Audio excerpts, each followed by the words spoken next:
Winter in Wyoming didn't begin with snow, nor with wind. It began with silence.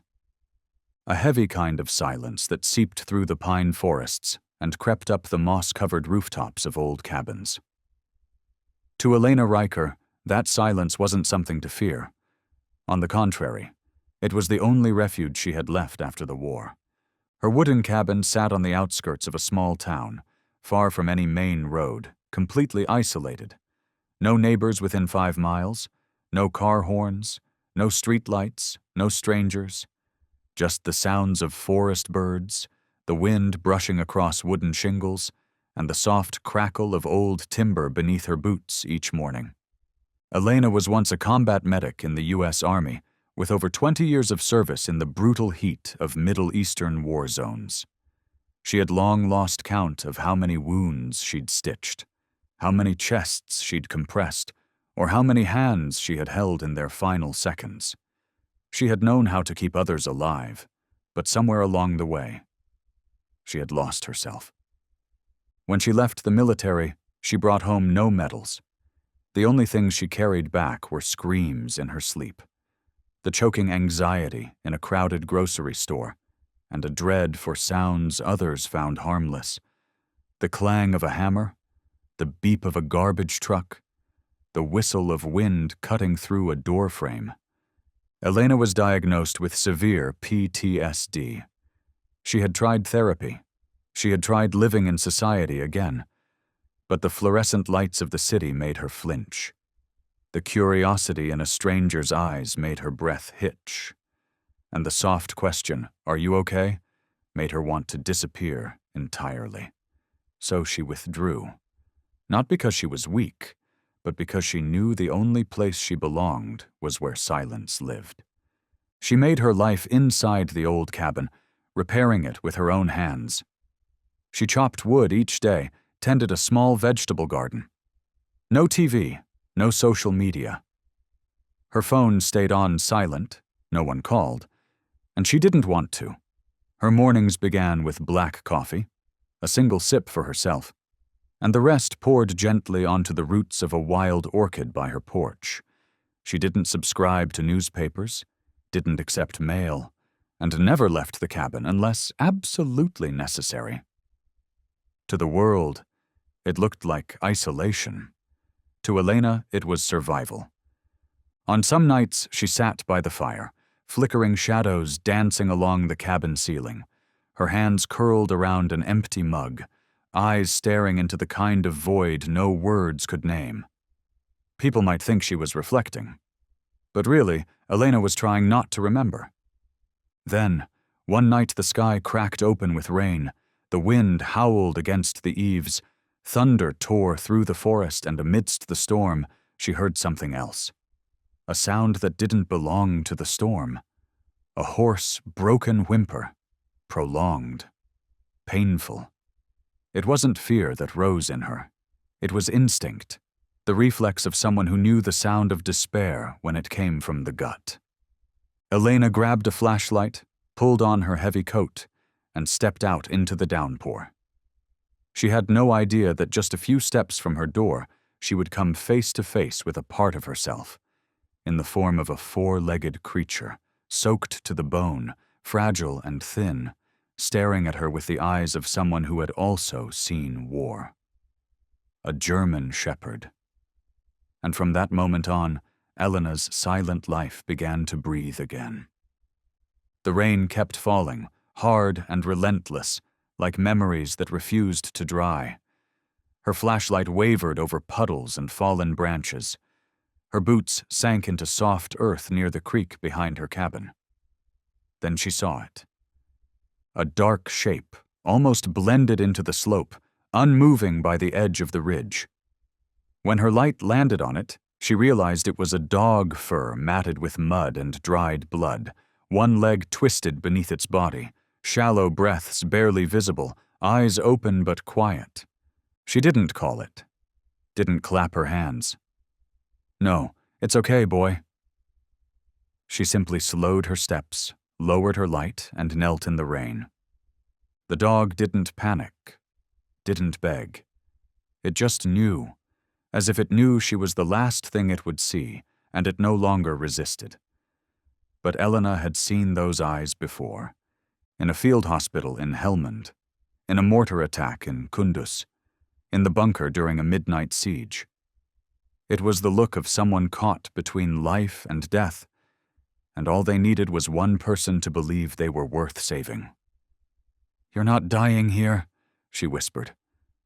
No reply, but the dog stirred faintly, as if her words had traveled through the storm, through its battered body, and into the last place where hope still lived. Elena slid her arms beneath its body, lifting gently, surprisingly light. The ribs showed through the soaked fur. The dog didn't cry out, didn't squirm, just rested its head against her chest. A trust so complete, something she thought no living being would ever give her again. She carried it inside and laid it on a blanket near the fire. She rekindled the flames. Warmth began to fill the room. Elena took a towel and slowly wiped away mud, dried blood, and pain. A deep gash along its hind leg. A burn scar at the neck. Maybe it had once been chained. Maybe trained for something cruel. She didn't ask where it came from. She didn't need to know who had left it behind. All she knew was that this animal understood survival, just like she did. That night, Elena didn't sleep. She sat by the fire, gently drying its fur, never once looking away. The dog breathed steadily, as if it finally believed from this moment on it would never be alone again. A name drifted softly into her thoughts, simple, quiet, but full of meaning. Aiden. It meant little fire, not a blaze, but just enough to warm a room, just enough to light the way home. She leaned in and whispered, "Sleep now, Aiden." It didn't answer, just exhaled. But at that moment, Elena knew something had begun. A quiet rebirth. For both of them. Outside, the rain continued to fall across the porch roof, the wind whispering down the mountain ridge. But inside the little wooden cabin, a strange kind of peace began to unfold.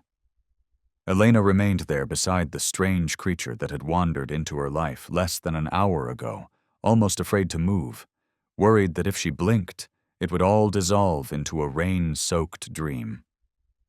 Aiden slept soundly. His body was still weak, shivering now and then from fever, but his breathing came steady like a distant lullaby only those who had known war could recognize. A steady breath, not wheezing, not ragged, was a miracle in itself.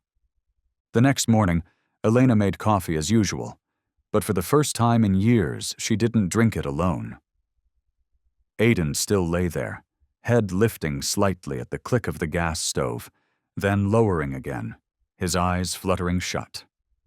She set the cup on the table, then gathered gauze, saline, and a clean towel. She didn't speak. She didn't need to. Her hands moved on instinct, cleansing, disinfecting, and wrapping. Every motion is slow, precise, unshaken. Those hands had once saved lives under moonless skies in the mountains of Afghanistan. But today, they did not tremble. There were no helicopters overhead, no scent of burnt gunpowder, just a dog who whimpered softly when she touched the deeper wounds. Aiden didn't growl, didn't resist. He let her tend to him as if he understood that in this cold, forgotten house, between two beings too familiar with ruin, trust wasn't something that had to be earned. It only needed to be recognized. By the third day, Aiden began to eat. Elena had cooked minced meat porridge, cooled it, and left it by the fire. The first time, he only licked at it, then turned away. By day 3, the bowl was empty. Quietly, just like everything else he did. Elena never put a collar on him, never tied a leash. The door stayed open in case he wanted to leave, but Aiden never did. By day, he lay beside the fireplace. By night, he curled near her chair, and when Elena jolted awake from a flash of nightmare, Aiden didn't bark. He simply pushed himself up, padded over, and rested his head on the edge of her mattress. That was all. And somehow, she could sleep again. One afternoon, as the last light of winter filtered sideways through the dusty window pane, Elena sat on the porch, one hand cradling an old book, the other resting limp on her knee. Aiden lay pressed against her legs, his head draped across her wool-socked feet. They stayed like that for nearly an hour with no words, no noise, but there was nothing missing in the silence. For the first time in years, she realized the house wasn't too quiet anymore. It wasn't noisy, but it wasn't empty either. There were paw steps on wooden floors. There was steady breathing by the fire. There was a gaze that followed her every move. It wasn't noise. It was life. She began calling his name in the mornings. Aiden, breakfast. Aiden, let's go. Not commands, just gentle reminders to a friend that the day had started, and they were still here. She also began writing again, in a small notebook. Not war reports, not trauma logs, but the quiet journal, where she wrote down the little things Aiden did. Today he finished his meal. Today he slept through the night. Today he wagged his tail just slightly when she returned from the gas station. What others might call ordinary, to her, was nothing short of a miracle. And so, day by day, Aiden became her silent companion, an irreplaceable part of the life Elena Riker once believed had long gone dry. She didn't call it healing. She only knew this. For the first time since the war, she didn't feel completely alone anymore. But silence doesn't always last forever. Sometimes it's only the pause before something larger is finally spoken. One morning in mid-March, with the last of the snow clinging in dull gray streaks along the roofline, a pickup truck pulled up in front of the cabin. Elena recognized the license plate instantly from Nora's, her older sister, who only called when things were truly urgent. The truck door creaked open, and from the passenger side stepped out a small girl, a backpack almost half her size clutched tight against her chest. Leah. Elena stood motionless on the porch, one hand tightening around the strap of her apron, a towel still draped over her palm. And as if by instinct, Aiden emerged from inside the house, standing beside her with no barking, no movement forward, just watching. Nora didn't waste time. "She needs a place," she said. "You're the only one left." Elena nodded. No questions, no explanations. None were needed. Leah, 10 years old, with long dark hair tied by an old rubber band, didn't look for a familiar face, didn't seek comfort. She just stood there, her eyes fixed on Aiden. 15 seconds passed. Then Aiden stepped forward. No tail wag, no growl, just stood beside her. Leah didn't smile, but she bent down, placed her small hand gently on his head. Her hand trembled slightly, but she didn't pull away. Because sometimes the heaviest things, the deepest aches, don't need to be said aloud. They just need to find the right person, or the right place. Elena had never been a mother, had never pictured a child inside a house meant for silence and survival. But in that moment, she understood. Her silence was no longer hers alone. In the first few days, Leah didn't ask questions, didn't complain, didn't make noise. She helped wash dishes, folded blankets, ate quietly, and when the sun was out, she read on the porch by herself. But Elena noticed one thing. Each night, no matter when Leah went to bed, Aiden would lie outside her door. He didn't rest his head on the bed, didn't ask for affection. He just lay there as a soldier on watch. Sometimes, in the middle of the night, when Elena woke from one of her half-remembered nightmares, she'd hear a faint whisper from Leah's room, Not a conversation, but a soft voice reading a story. To Aiden. 1 week later, Elena found a small notebook on the kitchen table. Its pale blue cover had started to fade, one corner slightly damp. Inside were fine pencil sketches. Aiden sleeping. Aiden lifting his head. Aiden gazing out the window. No people. Until page 13.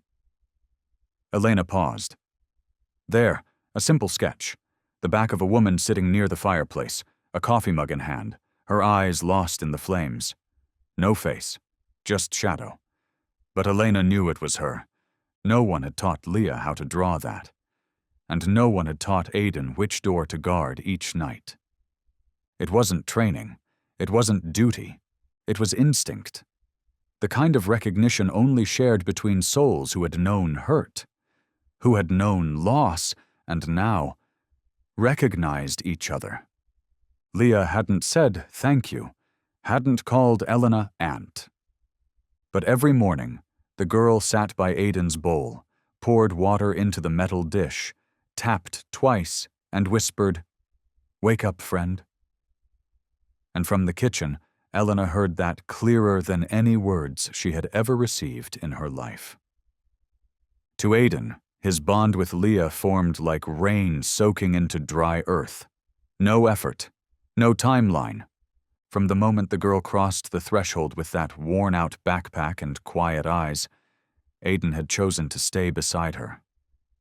Not because he was a dog, but because he was a soul who understood what it meant to have nowhere left to hold on to. Leah didn't skip, didn't squeal or throw her arms around him. She didn't act like other children.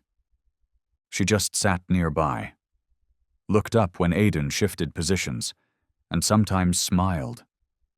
A small, fragile thing, as if the softest movement from Aiden could still her world, just for a moment. Each night, new pages appeared in Leah's notebook. Elena never asked, but she saw. One day, Aiden at the window, rain blurring the outside world. Another, Aiden stretching his neck at the sound of a passing truck. Another, Aiden sprawled across the porch, eyes half lost in the sky. They were just drawings. But to Elena, they were records of something more. Not noise, not routine, but life, returning one breath, one step, one sketch at a time. It was always Aiden, always the dog, and never, not once, Elena. Just silhouettes, just side angles, just quiet pencil strokes that acknowledged her presence, but never quite faced her. Elena didn't take it personally. She understood. A child who had lost her mother, sent to live with someone nearly a stranger, couldn't be expected to trust so quickly. And Elena, never one for warm words or soft gestures, had never tried to break through that ice. She let it settle, gently, carefully. One afternoon, while Elena pulled weeds in the backyard, Leah sat sketching on the porch step. Aiden lay beside her, head resting on the girl's lap. Elena could hear the faint scratching of pencil against paper, then Leah's voice, quiet as falling dust. "I saw him smile for the first time. When he was dreaming." Elena looked up. "Aiden." Leah nodded, eyes still down. "Last night I woke up. He was wagging his tail in his sleep, like he was running somewhere, his face. He looked happy." Elena didn't know how to answer. She sat down, leaning her elbows on her knees. "Maybe," she said softly, "he was dreaming of a place with no fear." Leah nodded again, and they both fell back into silence. That night, Elena found a folded drawing left on the dinner table. No name on it, but the lines were unmistakable. It was Aiden once again, the center of the scene. But behind him, for the first time, was a figure standing beside him. Not turned away, not a silhouette in the shadows. It was someone leaning down, placing a hand on his shoulder. There was no face. But there was something in the posture, Something Elena couldn't deny. As if Leah was saying, "I don't know what this is yet, but I see it, I feel it." Elena brushed her fingers lightly over the paper, carefully, as if afraid to smudge the fragile trust just beginning to take form. She didn't try to get closer to Leah, didn't force closeness, didn't perform affection. But from that night on, after cleaning up the kitchen, she began sitting on the porch a little longer, saying nothing, just being there in case Leah ever chose to sit beside her. Sometimes, the greatest gift an adult can give is space. Aiden remained the bridge between them, a dog. Yes, but carrying something only broken souls can recognize. That silence can also be a promise. That night, the mountain winds howled stronger than usual.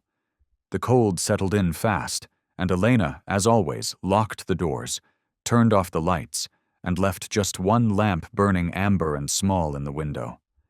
A warm glow she used in place of sleeping pills. Aiden was asleep, curled in front of Leah's bedroom door.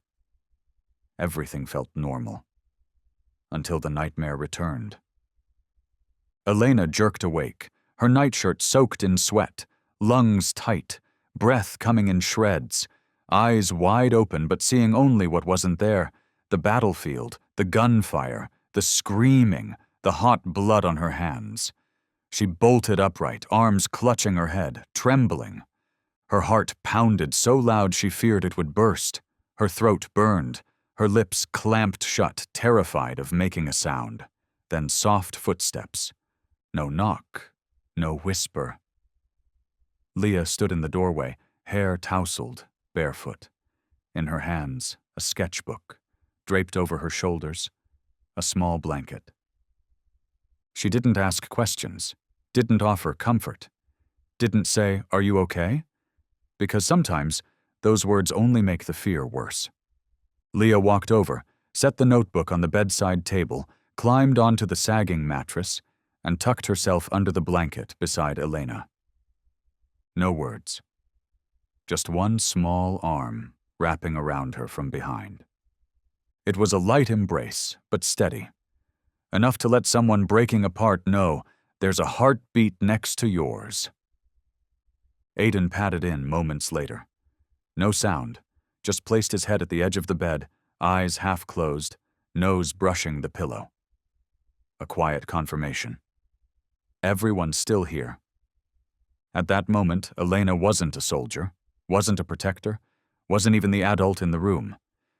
She was just a human, tired, wounded, learning how to breathe again, being held by a child who had known her own kind of tiredness. Tears fell into the pillow, but not from pain, from the overwhelming relief of being touched, without fear. By morning, Leah had returned to her room. Neither of them spoke about the night. But when Elena went to make breakfast, she found a loose page fallen from Leah's sketchbook. There were 3 figures: a woman curled on the floor, a child holding her from behind, and a dog, head resting on the bed frame. No colors, just pencil lines, deep, steady, full of breath. In the corner, written in tiny handwriting, "Last night, 3 people breathed, and no one was afraid anymore." Elena folded the page, not to hide it, but to keep it safe. From that day forward, the night was never mentioned again. But something had shifted. Something unspoken had been named not with words, but with footsteps. Aiden no longer slept outside Leah's door. He now lay between the 2 rooms. Leah, on occasion, would bring a cup of tea upstairs when she noticed Elena sitting too long in silence. And Elena, when startled by a dropped pan or paralyzed by a flash of light, would feel a small hand gently grip hers, just tight enough to remind her she didn't have to be strong alone anymore. 3 souls, 3 wounds, now breathing in the same rhythm. One afternoon, While Elena was reorganizing an old wooden cabinet in the storage room, the place where she kept things long unused, she came across a small rusted tin box. Inside were a few slim books, some yellowed notebooks, and at the very bottom, a dog training manual. She nearly passed it by. But Leah, who had somehow been standing behind her the whole time, bent down quietly, picked it up, and blew away the dust. "What's this?" she asked. Elena glanced over. "Just something your mom once brought here," she said. "There was a time she wanted to train dogs for therapy, but she never got the chance." Leah said nothing. She began flipping through the pages slowly. No glossy pictures, just notes, diagrams, instructions on how to use hand signals, eye contact, and how to build trust through consistency. Something about it felt inspiring. Elena went back to sorting things, but a few minutes later, Leah spoke again, her voice soft but unmistakably clear. "I think Aiden would like to learn these." Elena turned. "Learn for what?" she asked gently. Leah pressed her lips together for a moment, then answered. "Not to perform, just I like playing, so he's happy, and so we can do something together." She didn't say it loudly, didn't try to persuade, but in her eyes was something rare, not a child's plea for attention, but a quiet longing to connect. Elena took the manual and flipped through a few pages. Simple exercises. Sit, down, walk beside, stop on cue. She gave a small smile, not wide, just a curve at the corner of her mouth. But Leah saw it, and she knew what it meant. "All right then, let's give it a try." Their first session was held in the backyard, where the wild grass had begun to push through after the long winter. Leah held the training book, proudly playing the role of assistant director. Elena would give the commands. At first, Aiden seemed completely unconvinced. He glanced between the two of them, then sighed and lay down, his gaze drifting as if waiting for the real game to start. But then Elena clapped once, gently, and called, "Aiden, come here!" He stood. Not fast, not eager, but he walked straight to her, stopping half a meter away. "Good boy," Elena murmured, then turned to Leah. "What's next?" Leah flipped through the book. "Teach him to sit. Hand down like this, then say, 'Sit.'" Elena mimicked the gesture. "Sit." Aiden didn't sit. He just stared into her eyes, alert, steady, like he was waiting for something real, not just a cue. Elena understood. She knelt, touched his head gently, no command, no insistence, just a whisper. "If you're willing to try, then so am I." And Aiden sat. Not because he was trained, but because they had agreed. Leah clapped softly, without fanfare, but her face lit up. For the first time since she arrived, she smiled with her whole face. Elena looked at her, then at Aiden, and in that brief moment, she no longer felt like a battle-worn soldier or a woman bound to the shadows of the past. She felt like she belonged to something just beginning to grow. From that day on, each morning after cleaning the kitchen and checking Aiden's old wounds, Elena and Leah stepped into the yard together. No stopwatches, no trainers, just one notebook, a few pencils, and 3 beings learning slowly, patiently, how to trust one another again. Elena never called it training. Leah never called it practice. They were just doing something together, routinely, gently, without needing perfection. Aiden quickly learned the rhythm. No treats, no firm commands, just a signal from Elena, a glance, a gesture, and Aiden knew. And every time he got it right, Leah's soft clap followed as if, with each small step, the world was quietly falling into place. Elena began to realize the most valuable part of their training sessions wasn't the result. It was the rhythm of breathing. Each morning began not with commands, but with breath. Before giving a signal, Elena would draw in a deep inhale, not to assert control, but to remind herself she was still here, still anchored to some part of the world she hadn't let slip away. Aiden didn't respond because he was trained. He responded because he could feel the steadiness in her breath. And Leah, always seated by the fence, quietly sketching the scene in pencil and hush, would sometimes say, "Today, you breathed slower than yesterday.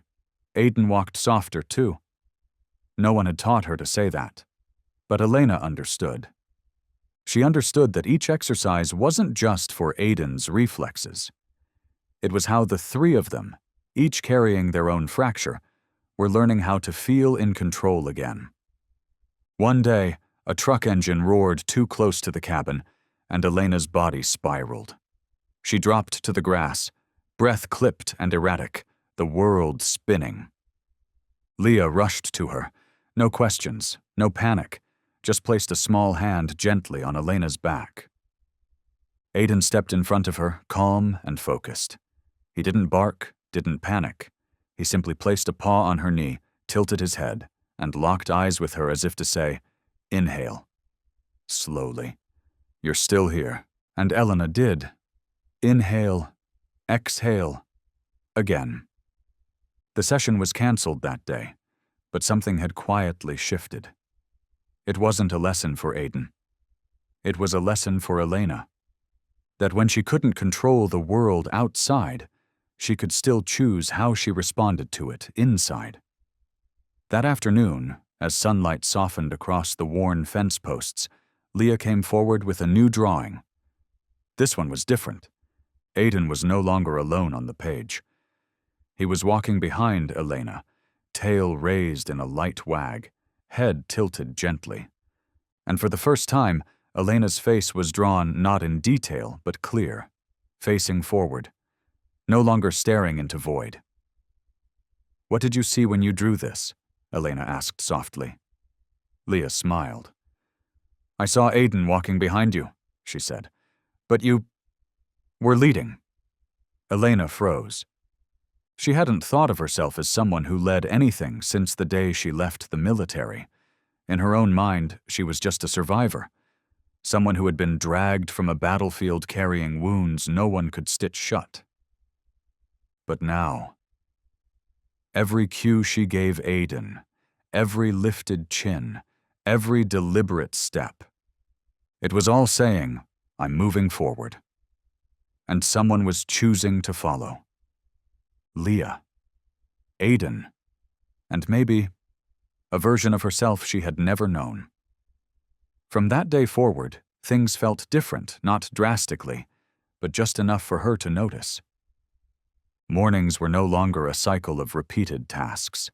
Clean the kitchen, split wood, boil porridge for the dog. Every act now held meaning. Not just maintenance, but connection. When Aiden successfully completed the sit, lie down, stay sequence, Elena no longer smiled out of politeness. She felt proud, not because she'd trained a dog, but because she had steadied her breath, focused her eyes, and kept her voice calm enough for Aiden to respond. It was something she thought she had lost, the ability to be present. There was a time she sat in crowded rooms and felt like she was underwater. A time she spoke to people but couldn't recall a single word they'd said. One time she stared at her own face in the mirror and didn't know who she was looking at. But now, in each moment, Elena was there. Not a ghost, not a shell, but herself. One evening, as the three of them sat on the porch, Leah hugging a pillow, Aiden stretched across the steps, and Elena slicing dried apples for a pie, Leah suddenly asked, "Have you ever been afraid of being seen?" Elena paused mid-slice. She placed the knife down and looked out over the trees. The last glow of sunset had pulled away from the treetops. "Yes," she said slowly. I've been afraid of being seen, but I was even more afraid of not being seen at all." "Not being seen?" Leah echoed. "Not seeing myself," Elena clarified. "Not knowing if I was still alive, only surviving out of habit, not out of purpose."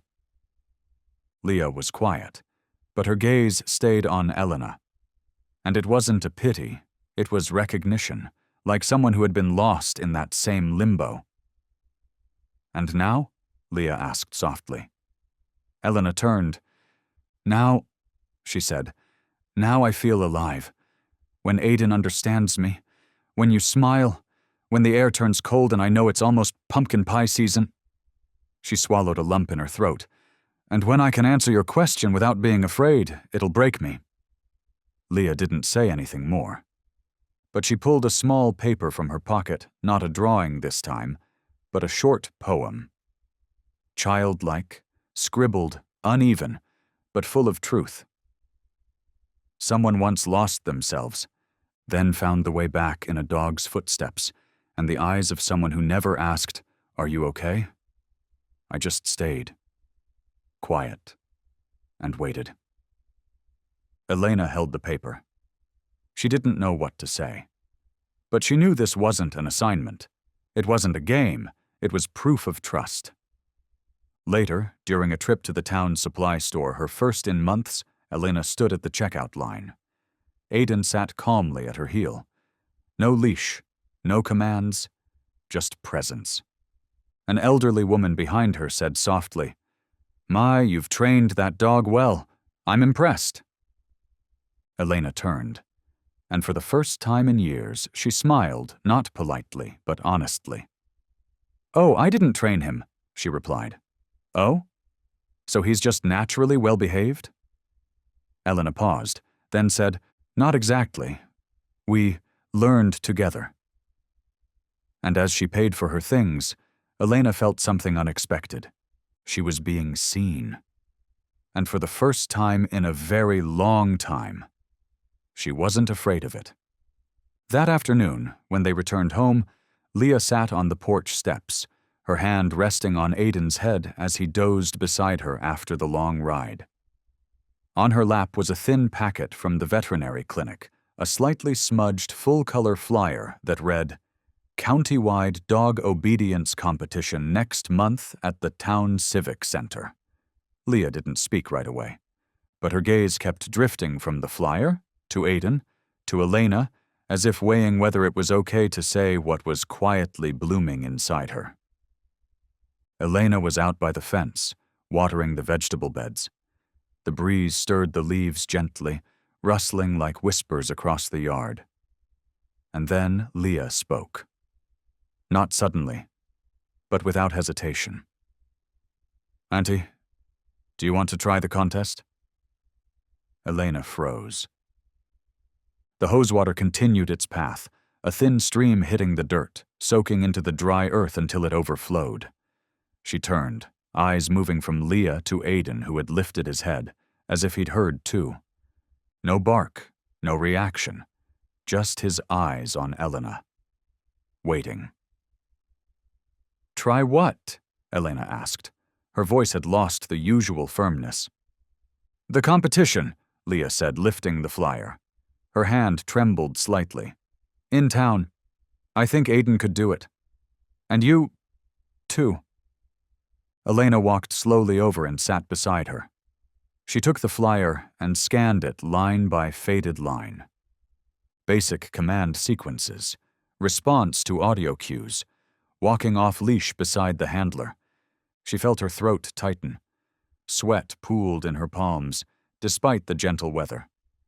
The town, crowds, loudspeakers, strangers, all those eyes, and worse memories that never warned before striking, the scream of ambulance sirens, the flashing red lights, the terrified faces of fellow soldiers beneath artillery fire.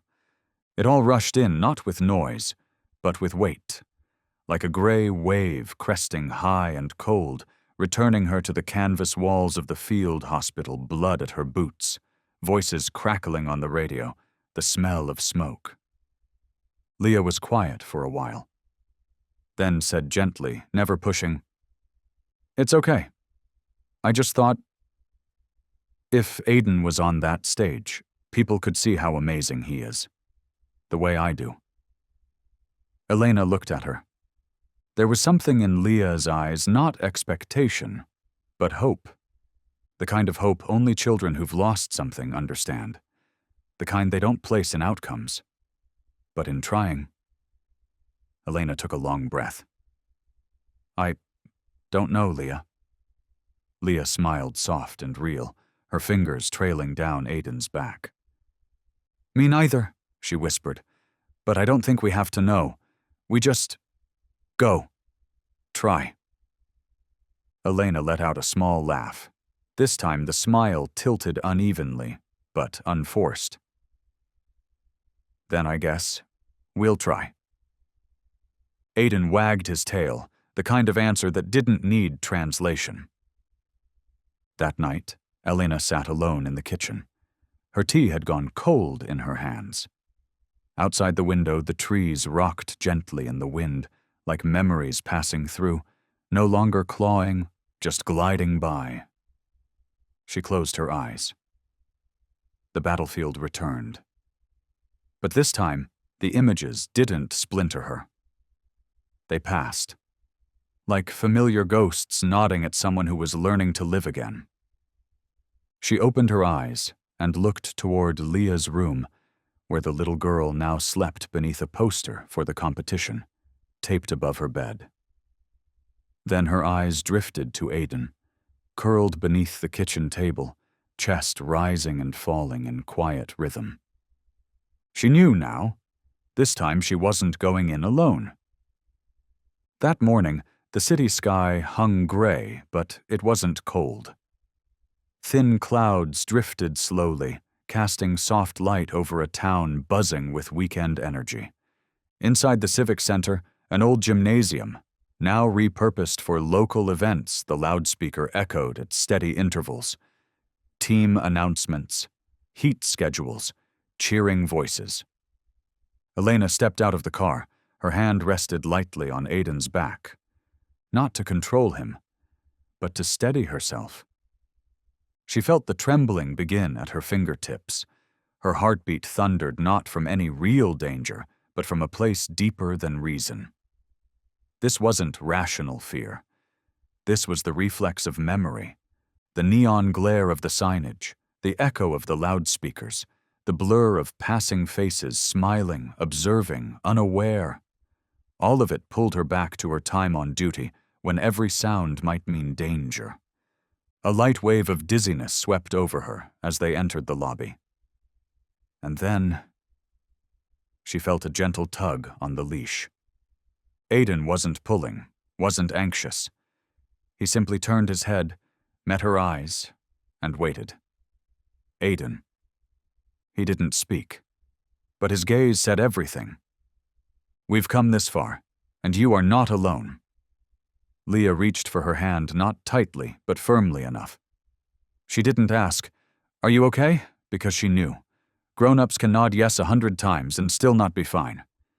Instead, Leah said simply, "Just look at Aiden, not the people." Their number was called. Elena and Aiden stepped onto the floor, moving between 2 rows of folding chairs packed with spectators. Her eyes, despite herself, began to scan. The crowd, the cameras, the judges, poised with scorecards in hand. A voice crackled over the intercom. Their entry number, not loud, but the mechanical ring carried an edge, and to Elena, it sounded just like the sirens from deployment, those pre-dawn mobilizations, the emergencies with no warning. Her chest tightened, her breath fragmented. Aiden turned, looked up at her steady, calm, then stepped close and pressed his head against her shin. A simple gesture, but it anchored her, pulled her out of memory and into now. Elena inhaled, then again, and nodded to the judges, her hand still resting on Aiden's head. The test begin. First challenge, off-leash walking. Aiden moved in sync at her left side exactly the right distance. Not once did he drift. A murmur spread through the audience, surprised by the precision and the absence of verbal commands. Second challenge, sit down and stand with hand signals. Aiden executed each move flawlessly, eyes locked on Elena. She never raised her voice, never barked orders like some of the other competitors, only used her hands, her eyes, and something deeper. Trust. They weren't performing. They were practicing something they'd both had to learn to survive, reading each other's breath. When the trial ended, the room held its breath. Then, applause rising like a wave. Elena didn't register the voices. She only felt Leah's small hand wrap around hers as they returned to their seats. Aiden still walked at her side, tail swaying gently as if nothing had changed. But Elena knew he'd just walked her through a different kind of battlefield. Not one of war, but of fear and the quiet triumph over it. She sat. Aiden curled beneath her legs. Leah leaned her head on her shoulder. "You did it," the girl whispered. Elena didn't reply right away. She looked at her hands, no longer trembling. Then she said softly, "We did it." The waiting time before the final results felt like the longest part of the day, not because it dragged on, but because inside Elena, something unfamiliar was settling. Peace. She didn't care about scores. Honestly, the moment she stepped off the arena floor, she already knew she had done the only thing that mattered. She didn't run. Aiden looked up at her a few times, then placed his head on Leah's lap. The girl stroked his ears gently, asking nothing more. Their silence wasn't a gap anymore. It was harmony. Then the loudspeaker called their names. Champion of the division. At first, Elena didn't register it. Only when she saw every face turn toward her and heard the applause swell again did it click. Leah looked up, eyes shining. "They called you," she smiled. Elena didn't stand right away, but Aiden rose unprompted, walked to her feet, and tilted his head, as if saying, "This one's for you. You can accept it now." Elena stood. I walked toward the stage. Her heart wasn't racing, not because she wasn't nervous, but because, for the first time, she could breathe through it. The award was small, a modest trophy, made of brushed alloy with no grandeur, but in her hands, it weighed more than any military medal she'd ever carried. The announcer offered her the microphone. Elena looked down, at Leah, grinning from the front row, at Aiden, sitting at attention by the steps. She took a breath, then said, "I used to think my life ended the day I took off the uniform. I used to think I'd never stand in front of a crowd again. But thanks to a dog and a 10-year-old girl, I found my way back from the things that once held me captive." Her voice didn't tremble. Her eyes didn't flinch. "Today, I'm not standing here because I won. I'm standing here because I can stand." Applause erupted again, not for obedience routines or trophies, but for the journey behind every step she'd taken. After the ceremony, a man in a leather jacket approached Elena. He looked like someone who belonged at these competitions. Sharp eyes, a rigid posture, a gaze that lingered a little too long. "You're Ms. Riker?" he said, extending a hand. "I'm Grant Killian. I sponsor several competitions out west." Elena shook his hand. It was cold, and his eyes scanned Aiden not with affection, but with assessment, like he was weighing value. "That's quite the dog you've got," he said. Elena nodded. "He is, not because he's perfect, but because he's never left my side."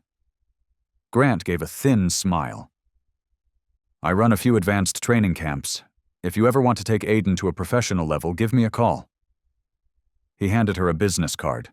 Thick stock, embossed ink, formal lettering. Elena accepted it, said nothing. She made no promises. but something in his eyes as he turned away left her with a chill, a sense that something wasn't quite right. That night when they returned home, Leah climbed onto a stool and placed the small trophy on the highest corner of the bookshelf. No music, no celebration, no balloons. Just Aiden stretched across the living room floor, his head resting quietly on Elena's leg. Leah nestled beside them. The three of them sat watching the flicker of the fire, crackling gently inside the stove. Elena placed her hand on Aiden's head, leaned in, and whispered, "No rank, no medals. But today was a victory." And Aiden, in his own silent way, replied, with his steady breath, with the warmth of his body, with the kind of presence that doesn't make noise, but holds everything in place like a pillar, anchoring a soul that has finally found solid ground. As the applause still echoed faintly, and Leah was carefully adjusting the angle on her little camera to take a keepsake photo of the three of them in front of the event backdrop, Elena felt a chill crawl down her spine, even though the temperature in the arena hadn't changed.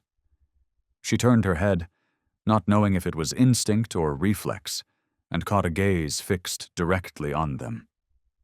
A man stood just beyond the judging area, blended into the crowd. A polished brown leather coat, hair slicked back. Nothing about him screamed for attention. And yet, he stood out in a sea of cheering spectators precisely because he didn't move. He didn't clap, didn't smile, didn't nod in rhythm with the crowd. He simply stood there, hands in his coat pockets, chin slightly lifted, eyes locked on Aiden with a look that weighed, not witnessed. Elena knew that look. She'd seen it before on the battlefield, in the eyes of commanding officers evaluating soldiers like gear, in private contractors watching drones as if they were tech prototypes. No feeling, only calculation. Leah tugged gently on Elena's hand. "Auntie, let's go celebrate?" Elena smiled and nodded. But that stare, it didn't leave her mind. On the drive home, Aiden lay curled in the back seat, his head resting on Leah's lap. She had fallen asleep, still hugging the little trophy as if it were treasure. Elena drove slowly, not because of the roads, but because she needed the time to think. What was that man's name? The thought came unbidden, but part of her already had known from the moment he handed her that glossy card the day before. Grant Killian, a well-known sponsor in the competitive dog circuit, but also the owner of a controversial chain of advanced training camps. There had been whispers, allegations, even a regional expose published by a small out-of-state newspaper detailing claims of abusive practices and inhumane conditions. But the story vanished. Witnesses recanted. Surprise inspections found pristine facilities. Too pristine. Elena hadn't wanted to assume the worst. But Killian's eyes weren't the eyes of a man who loved animals. They were the eyes of someone who saw value. And Aiden, with his steady posture, sharp gaze, and effortless obedience, was exactly the kind of asset someone like Killian would want. Elena gripped the wheel tighter. Number. She whispered it inwardly, not as a thought, but a decision. Aiden is not for sale, not for show, not for control. Aiden is family. He's a friend. He is the part of my soul I thought I had lost. That night, back at the cabin, Elena didn't sleep right away. She made tea and stood by the window, staring out at the backyard where Aiden usually stretched in the sun. Everything looked peaceful. Too peaceful. And that made her uneasy. Aiden lay asleep beneath Leah's bed. The girl still hugged the trophy in sleep, like a child cradling what she believed was the most beautiful thing in her world. Elena entered her room and locked the door. But for the first time in months, She placed a chair under the doorknob. A habit from border deployments, something old and deeply buried. She couldn't say why, just a feeling that something was about to happen. Morning came. Nothing was different. Leah woke earlier than usual and helped make breakfast. Aiden lay in his usual spot by the living room rug, head resting lightly on the edge, his eyes half closed, watching the door. That afternoon, they trained a little in the yard. Aiden seemed a bit sluggish, but cooperative. Elena chalked it up to post-event fatigue and let him finish early. The evening passed quietly. Leah sketches. Elena reread old notes in her training journal, marking some changes in Aiden's timing. When it came time for bed, Aiden resumed his place, lying across the doorway to Leah's room. Elena kissed the girl on the forehead before retreating to her own room, a habit she'd picked up from Leah's gentle presence. There were no sounds that night.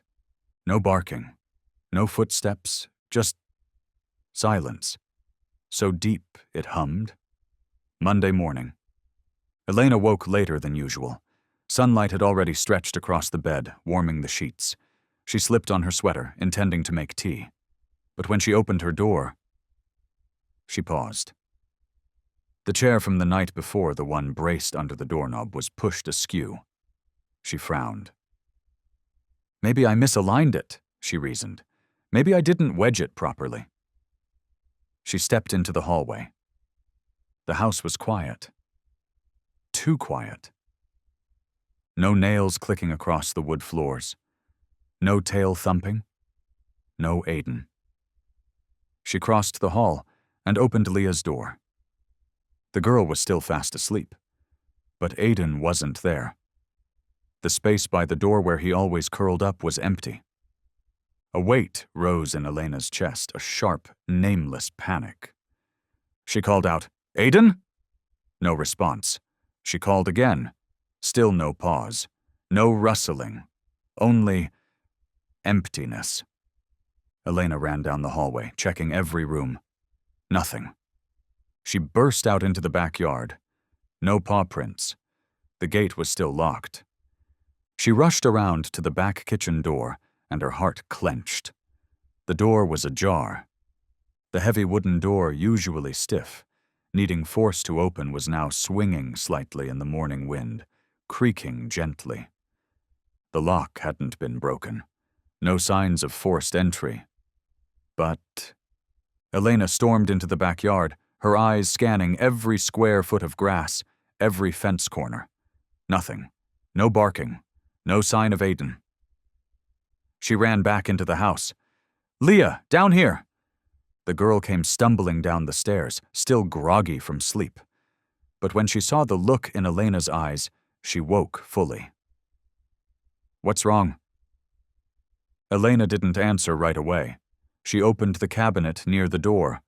The leash was still there, untouched, hanging neatly on its hook. "Where's Aiden?" Leah's voice began to tremble. Elena shook her head. She tried to keep her tone calm. "He's not here, and the back door, it was open." Leah raised her hand to her mouth. "No, he would never leave. He never leaves." Elena felt her body begin to react. Cold sweat, heart hammering, breath stuttering. Every sound became too loud, the hum of the fridge, the rustle of the trees outside, the ticking clock. PTSD. It didn't knock. It entered like it always had, uninvited, total, and merciless. Elena gripped the edge of a chair, trying to breathe. But everything she'd learned, everything she'd fought to overcome, was unraveling. Aiden was gone. No trace, no struggle, no warning bark. It was as if someone had simply opened the door and Aiden had been taken. Leah stood frozen, clutching the hem of her shirt. "Auntie, he's coming back, right?" Elena couldn't answer. For the first time in months, she felt the full weight of helplessness. She sank to the floor, knees hitting the wooden boards by the back door, her eyes wide but unfocused.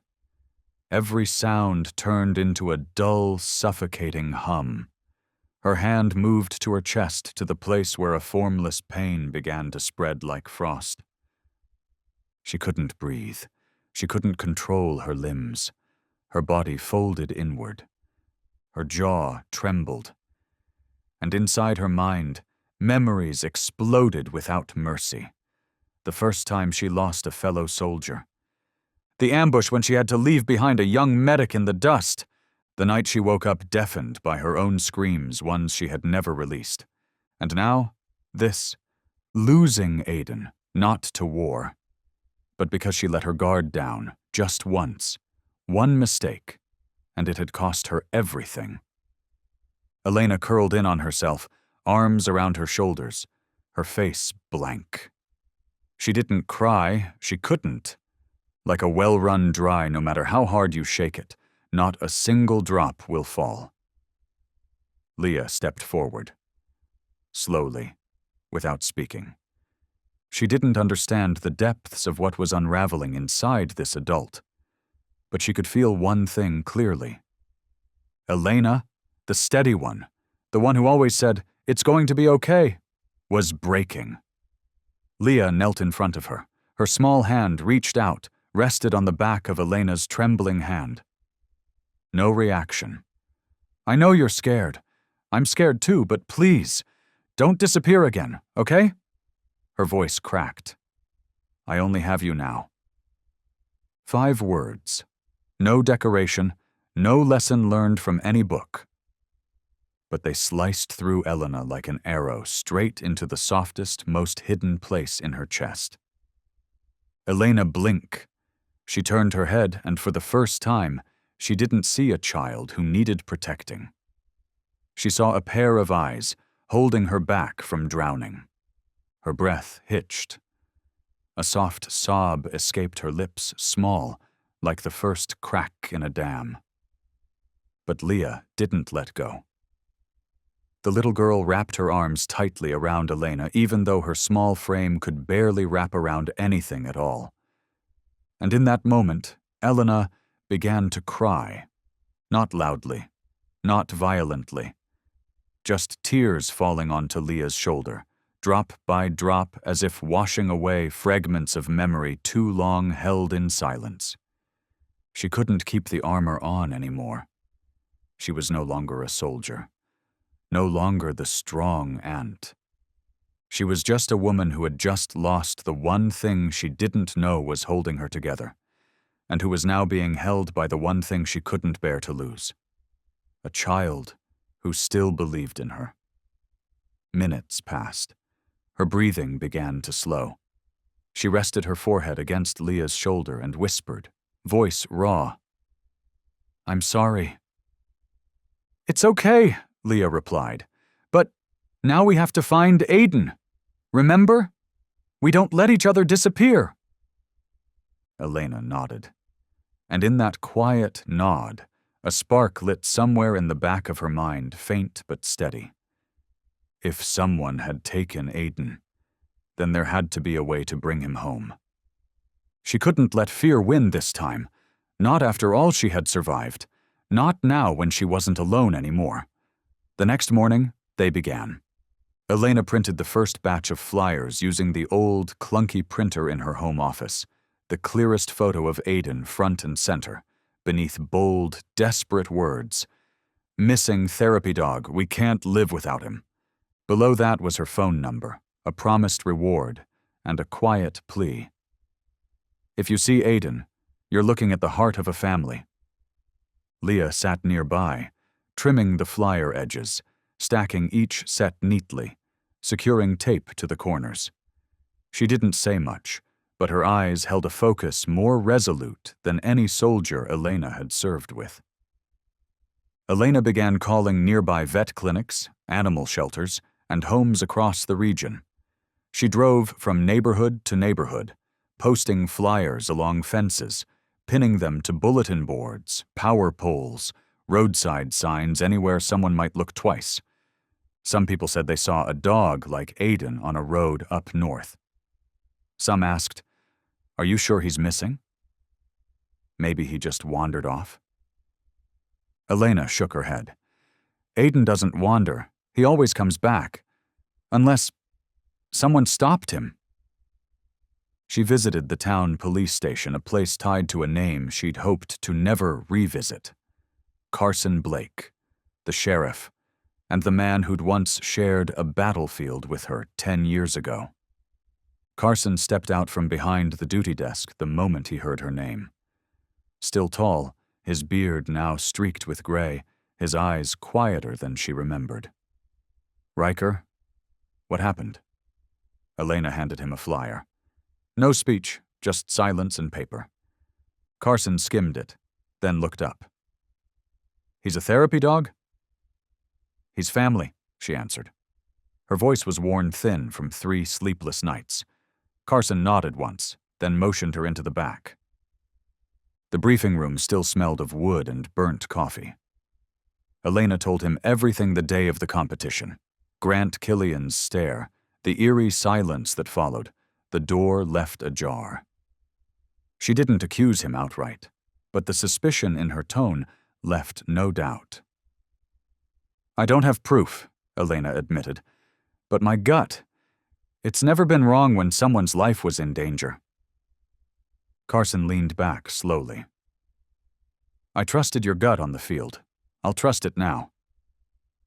He took notes, recorded Aiden's details, then sighed.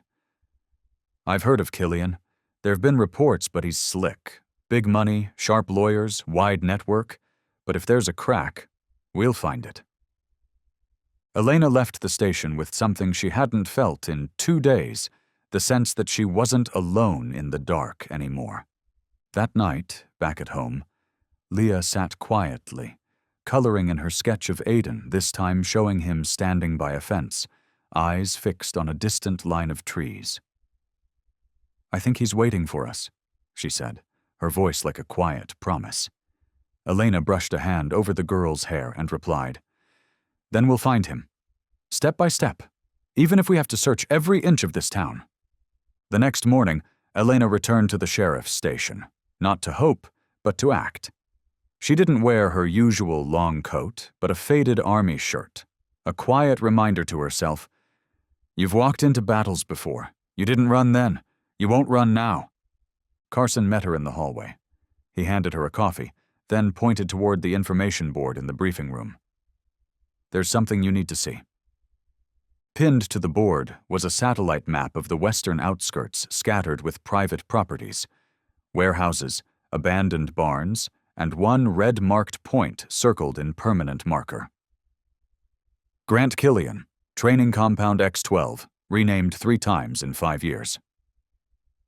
"I'd heard that name during an anonymous complaint years back," Carson said, "but we never had a search warrant, and Killian's paperwork is always spotless, almost too spotless." Elena studied the map. Remote. 4 miles from the nearest vet station, the neighborhood's CCTV coverage just happened to skip that area.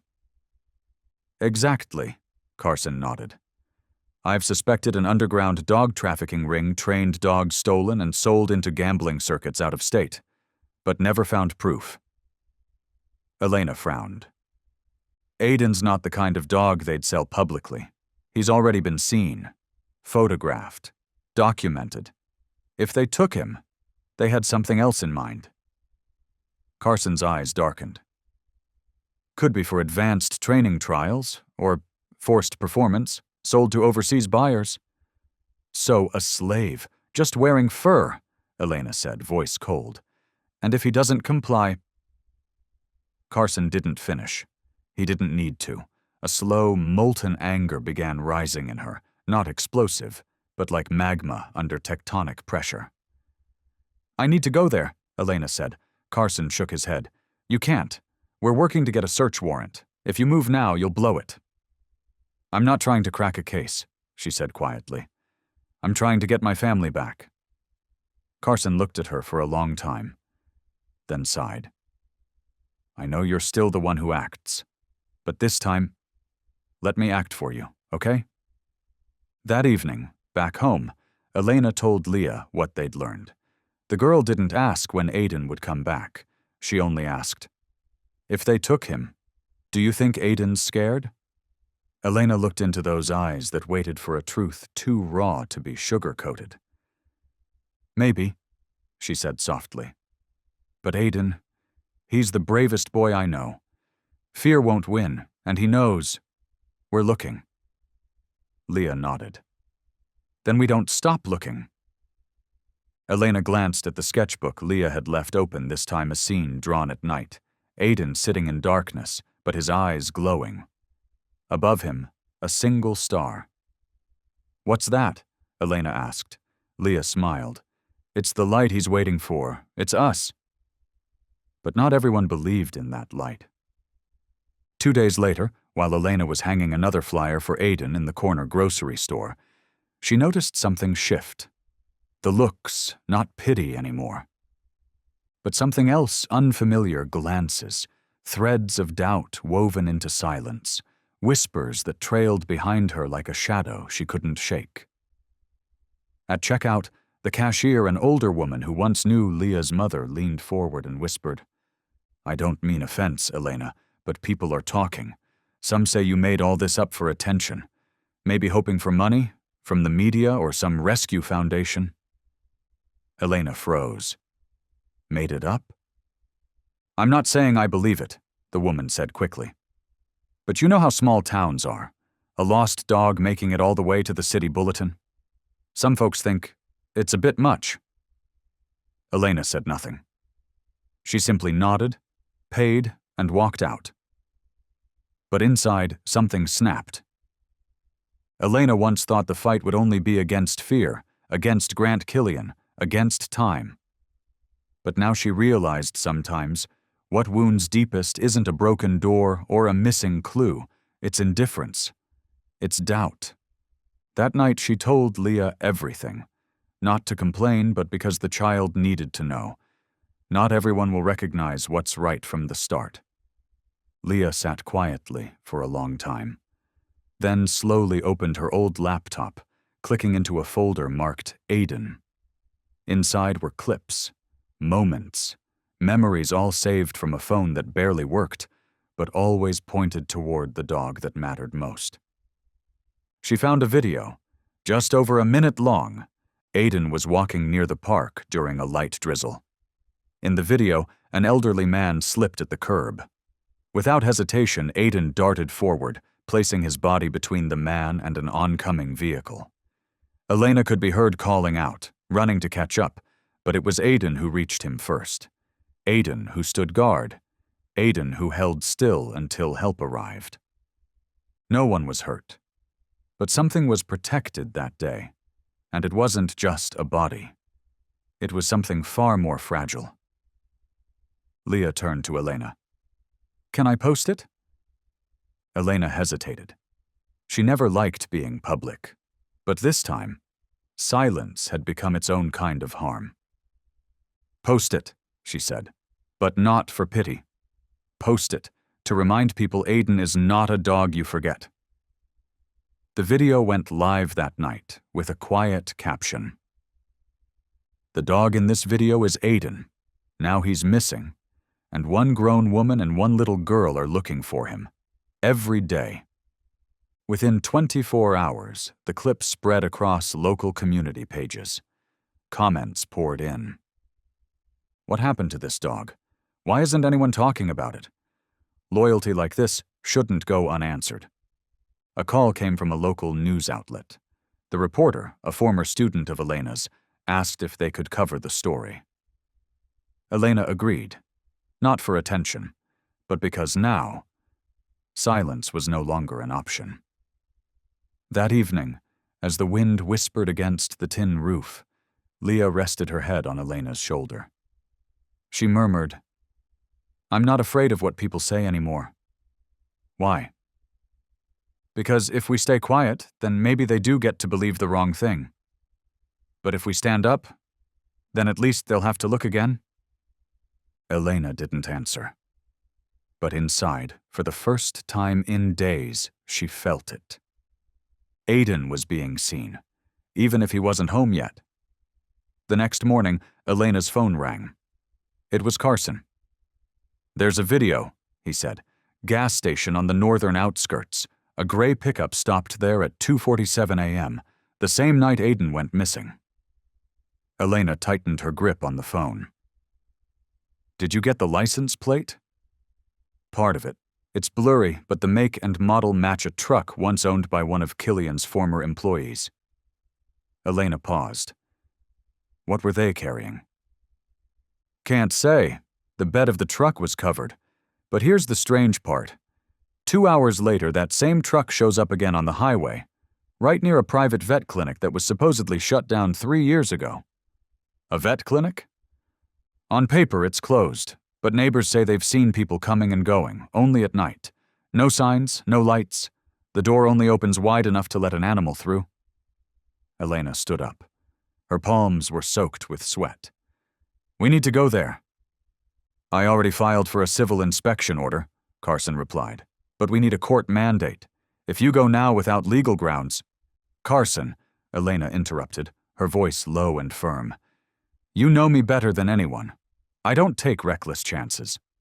But I'm not about to sit around and wait on paperwork while a part of my family might be trapped in there, hurt, caged, or worse." Carson went quiet. Then, slowly, "Give me 2 hours. I'll go first. If there's anything at all, I'll call. But Elena, if I don't call, you have to promise me you won't go in alone." Elena nodded, even though he couldn't see her. "I promise." 2 hours later, her phone buzzed. Carson's voice was strained. "There's dried blood at the door, a broken chain across the threshold, dog prints, but no dog." "Aiden?" "I'm not sure, but I know blood. This is fresh, no more than 3 days old. Someone was here, and someone fought back." Elena drove straight to the station. She found Carson waiting in the investigation room. He handed her a sealed evidence bag. Inside was a worn leather strap, marked with a hand-carved letter L. Elena's heart clenched. It was the charm Leah had made by hand, the one she'd tied to Aiden's collar. "His lucky tag," she'd called it. Aiden never took it off. Carson looked at her. Then he was there, and maybe he still is. Elena stood taller, her eyes clearer than they'd been in days. "Then we're done waiting. We're going to find him. Now." Carson's truck turned onto a dirt path leading to a small house buried behind eucalyptus trees. The old wooden sign out front read, "Owen's Veterinary Clinic." The letters nearly faded to nothing. The front door was ajar. No one answered when Carson knocked. "We go in," he said. "Technically, this place is no longer a licensed facility. If an animal's being kept illegally, we have the right to intervene." Elena didn't wait. She stepped across the threshold like a soldier entering enemy ground. No more fear, just her heartbeat steady. Sharp. Inside, it was dim. The air is thick with antiseptic and the metallic tang of dried blood. Steel cages lined both walls. Most were empty. A few had old water bowls, some with moldy biscuit crumbs. Then soft, faint, almost mist. A scratching sound from the far corner behind a torn curtain. Elena moved toward it. "Aiden!" A whimper, hoarse but alive. Carson pulled the curtain aside. Elena froze. Aiden was curled tight in a cage too small for his body. His fur matted, neck caked with blood. One leg was raw and swollen, scratched down to exposed pink skin. Chain marks cut deep around his shoulders and throat, but his eyes were open, still watching, still waiting. And when those eyes met Elena's, the whole world stopped. Elena knelt down, her fingers brushing gently against the cage bars. "It's me. I'm here, Aiden." No bark, no howl. Aiden simply tried to lift his head, then let it fall again. His tail gave a soft thump, weak but intentional. Carson used bolt cutters to break the lock. The door swung open. Elena reached in, slowly, carefully. She wrapped her arms around Aiden. His body was limp, but not lifeless. He pushed his head up, just enough to nuzzle her shoulder, then tucked it in deeper like he needed to make sure this wasn't just a dream. Tears spilled down Elena's cheeks, soaking into the grime on his fur. But she didn't cry out, didn't fall apart. She just held Aiden, like she was holding a piece of herself she thought she'd lost forever. "I've got you now, Aiden. No one's taking you again. Not ever." Carson did a quick check. No broken bones, no major bleeding, but he's severely dehydrated. Might be hypoglycemic. We need to get him to the clinic, fast. Elena nodded. "I'll follow close behind." By the time they pulled into town, night had fallen. On the porch stood Leah, clutching Aiden's old fur-lined jacket like a lifeline. When the car stopped, she ran forward. And when she saw Carson lift Aiden carefully into his arms, still breathing, eyes open, Leah burst into sobs. "He's alive! He waited for me! I told you! I told you!" Elena placed a hand on the girl's shoulder. "You kept your promise, and Aiden, he's never walked away from anyone." Aiden was rushed to the clinic. The vets confirmed his condition. Weakened, malnourished, with surface injuries, but miraculously his spirit remained untouched. "We've seen dogs break after just 3 days on a chain," one doctor said. "This boy lasted almost 8. Still responsive, still trying to stand, still watching the room. His will is like steel." Elena gave a tired smile. "Not steel, it's an unbreakable heart." That night, back home, Elena laid out the old rug beneath her bed, the one Aiden used to curl up on. He was wrapped in a warm blanket, his head resting on Leah's lap, as the three of them sat quietly together. No words, no explanations, just the sound of breathing, and the quiet knowing. They had come home. The next morning, Carson arrived. No casual knock, no smile, just the weight of something heavy. "Good news first," he said. "Killian's under surveillance. We got more data from a former transport driver who worked for him." "And the bad news?" Elena asked, already bracing. Carson met her gaze. "Killian isn't acting alone. There's a parent company behind him, registered out of state. Enough legal shielding to make direct criminal charges nearly impossible." Elena clenched her fists. "He took Aiden. He runs the cages, the torture training. He's the core of it." "I know," Carson said, "but if we move without federal warrants, the whole case could collapse in court." "And if I move?" Elena asked quietly. Carson hesitated. "I can't advise that. But if you choose that road, don't let me know beforehand." Elena nodded once. "I don't need a permit to tell the truth." That afternoon, she drove into the heart of town, stopped outside a modest office building, the front for Killian Canine Performance Group, Grant's official business facade. She wore a worn brown coat. In her hand, 3 photos. 1. Aiden in the cage, blood dried on his neck. 2. The handmade collar Leah had created, found at the scene. 3. Aiden in the vet's care, medical notes outlining the chain injuries. She didn't walk in alone. A local reporter came with her, someone who'd followed Aiden's case since day 1. "Are you sure about this?" the reporter asked. "I don't need answers from them. I just need to make sure they can't stay silent anymore." At the front desk, the receptionist smiled politely and asked her to wait. Elena stood tall, her hands didn't shake. A few minutes later, Grant Killian stepped out. Same pale brown suit, same polished shoes, same smug confidence. "Elena Riker," he said with a thin smile that never reached his eyes. "Didn't expect you to visit." "I'm not here for a visit," she replied. "I'm here to return what you left behind." She laid the 3 photographs on the desk, one by one. Grant looked down. Didn't flinch. "I don't know what this is about," he said coolly. "These are serious accusations, Ms. Riker. I have a right to— You have the right to hire men, to hide names, to build a wall of paperwork around yourself, but you don't have the right to steal a member of my family and assume I'll sit quietly." The reporter snapped photos, the camera clicking softly in the tense silence.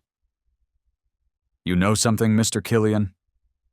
Elena leaned in, her voice low and razor-sharp. "Some truths don't need a courtroom. Some truths just need to be seen. Named. And after that, there's nowhere left to hide." Killian's jaw tightened. "You're playing a dangerous game. And you're playing the same old one. But this time, I'm not alone." When Elena left the building, she didn't look back. She knew she couldn't tear down a system overnight. But silence had been shattered. The reporter turned to her. "What do you think he'll do next?" "Retreat, cover up, maybe threatened, but now all eyes are on him, and we're not closing ours again. Ready when you are for the next chapter." 2 days later, an anonymous call came into the sheriff's station. Male voice. Quick, clipped words. "If you want to expose Killian, go to Grey Barn Camp. 10 p.m. Saturday. It's labeled a high-level training showcase, but it's actually a dogfighting ring. Legal permits keep them protected, but what really happens is brutal. Animals tortured for bets." Carson took the call. He relayed the message to Elena. But the police still couldn't move. No warrant, no cameras inside. The facility was leased under the name of an international entertainment group, layered in just enough legality to block direct action. "I'm going in," Elena said flatly. "No," Carson cut in. "It's too dangerous." "I've walked into red zones in Afghanistan with a fake ID and a steel wire wrapped around my ribs," she replied. "I think I can manage a dog camp in the middle of Wyoming." Carson stared at her, realizing there was no stopping her. At last, he exhaled. "Be careful. And take recording equipment." Saturday night, Elena stood outside the gates of Grey Barn Camp. Her hair was tied back, face half covered by a wide-brimmed hat. A dark leather jacket cloaked her frame, and her voice, calm, confident, matched the fake business card in her pocket. She was posing as a representative from an international pet insurance company. The security guard scanned the guest list.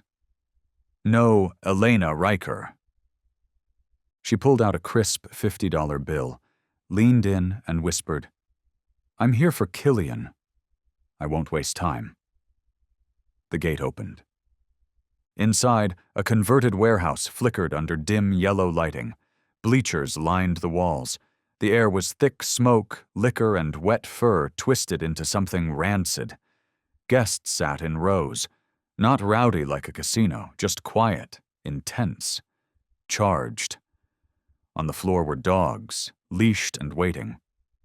Elena drifted toward the backstage area. Clipboard in hand, she pretended to take notes, asking a young handler about the performance lineup.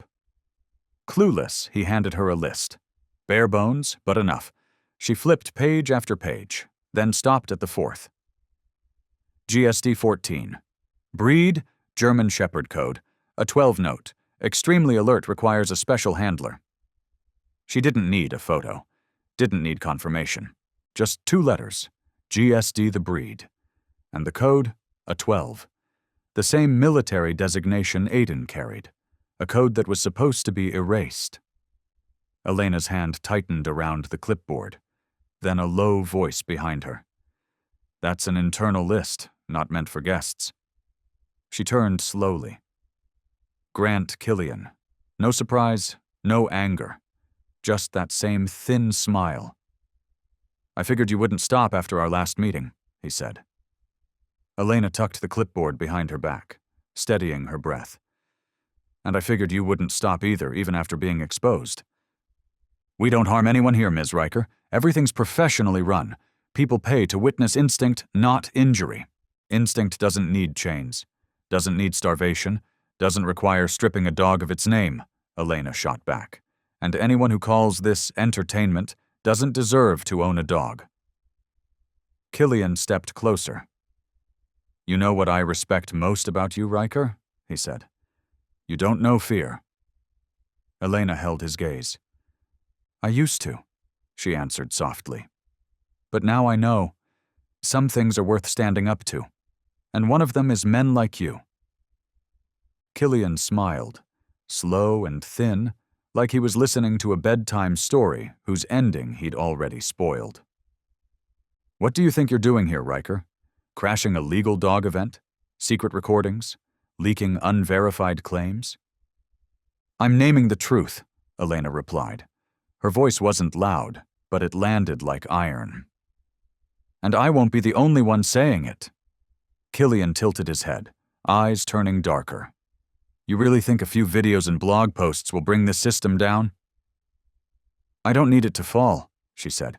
"I just need a light strong enough to show what's hiding in the dark." He stepped in, just close enough for their breath to mingle. "You've got a niece, don't you?" Elena didn't flinch. "Don't." "I'm just saying, don't let someone else pay the price for your stubbornness." Elena exhaled slowly, not from fear, but to keep from letting rage ruin her aim. "If you touch anyone in my family, even a strange number calling her phone, I'll make sure the entire country's eyes are on you. And I swear, no stack of paperwork will be enough to hide you then." Killian was quiet. 2 seconds. 3. Then he adjusted his cuff, stepping back. "You chose the game. You play by the rules."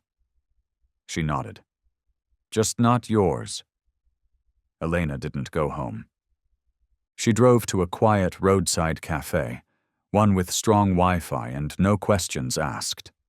There, she plugged in the tiny hidden cam built into her coat. Everything had been captured. The conversation, the dog roster, the empty-eyed audience watching what was legally labeled a show. She typed one line into the email. "Carson, here's the piece you needed. I'm ready to testify. Attached the video. Hit send." A small ding echoed from the laptop like a starter's pistol in a war she had chosen to begin. When Elena got home, Leah was already asleep. Aiden lay beside her, breathing steady, eyes open, still standing watch. Elena slipped off her coat, stepped onto the porch, and stared towards the distant trees. The city lights beyond barely touched the horizon. But they were enough. Enough to remind her the world was still moving, and that Elena Riker was no longer on the sidelines. No more hiding, no more counting fears, no more waiting for permission to do what was right. In her pocket there was no weapon, no orders, no radio call, just a phone, a file, and a heart that had learned not to shake. The next morning, Carson called. "The footage is solid, very solid. I've passed it to the state prosecutor's office." "And Killian?" "He doesn't know yet, but we're stripping him down layer by layer. And this time, there's nowhere left to hide." Elena nodded, eyes drifting toward the window where Leah played in the yard. Aiden by her side, his nose twitching at the wind. "Then we don't stop now, Carson." "No," he replied. "We don't stop anymore." That afternoon, federal agents coordinated with state police to raid Gray Barn Camp. Surveillance drives, wire payments, transaction logs, each one a puzzle piece, fitting into a picture that had always been rotten beneath the surface. Grant Killian was handcuffed just as he stepped out of his luxury SUV. No expression, no denial. But this time there was no shield left to hide behind. The media was there. Cameras flashed, lenses clicked. 1,000 images snapped of the man who once believed the law couldn't touch him. From a distance, Elena didn't push forward, didn't speak. She just watched, hands in her coat, eyes calm, not angry, not triumphant. Just released. Not because Killian had been arrested, but because the fear inside her had finally fallen. Later, officers presented evidence: forged vaccine records, illegal transaction lists, force-based training gear. One of them brought Carson an old, spine-torn notebook. Found it in a locked safe. Handwritten codes. Training logs. Carson flipped through. Dog ID numbers, notes beside each temperament, obedience level, training duration, and near the end, marked in red.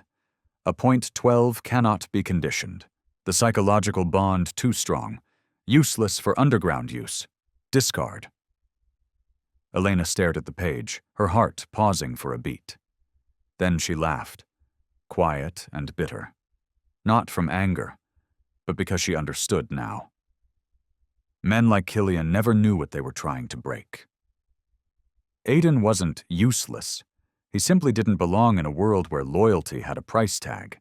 He chose his family and never left. 3 days later, Elena was invited to speak at a small animal welfare summit. Among the crowd were people who once doubted her. I even laughed at her. Now they sat silent. Elena didn't read a speech, didn't bring notes. She just told a story, in her own voice, about a dog who'd pulled her out of the darkest nights, and how she found her way back by refusing to let anyone steal what she loved most. That evening, when she returned home, Aiden was lying on the old rug again. Leah curled beside him, a book resting on his paw.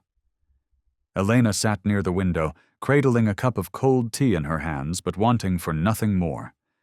No victory parades, no fireworks, no medals, just the quiet knowing. The only enemy left to face. No longer lived inside her. Before bed, Leah whispered, "Aunt Elena, so it's over now, right?" Elena looked outside. The sky was calm. The moon, soft and steady, had risen above the treetops. "No," she said quietly. "It's never really over." "Why not?" "Because every day," Elena replied, "we still have to choose whether to keep standing or sit down." Leah nodded. "Then tomorrow, we stand again?" Elena smiled. "Tomorrow, we stand again." The next morning was calmer than any morning Elena had known since coming home from war. No sirens, no dreams snapping her awake in sweat. No suffocating silence or ghost-quiet footsteps on old floorboards. Just sunlight warming the porch. The scent of carrot bread Leah baked the night before. And the familiar tap-tap of Aiden's claws on the wooden floor. Elena opened her door. Leah was already up, carefully slicing carrots into tiny pieces and dropping them into Aiden's bowl, humming a tune only children can invent. Aiden lay nearby, stretched out, eyes fixed on her like he was watching a sacred ritual unfold. When he spotted Elena, his tail gave a soft wag. No bark, no rush, just eyes that waited until she sat beside him, like she always did. She walked slowly, each step a breath, and each breath carried a pulse she hadn't felt in a long time. Peace. Elena knelt, extended her hand open and waited. Aiden didn't hesitate. He shifted, nudged her palm with his nose, then lifted his head and pressed his forehead gently against her chest. No one taught him that. It wasn't a command, it wasn't muscle memory, it was a choice, and a greeting. Leah saw it and ran over.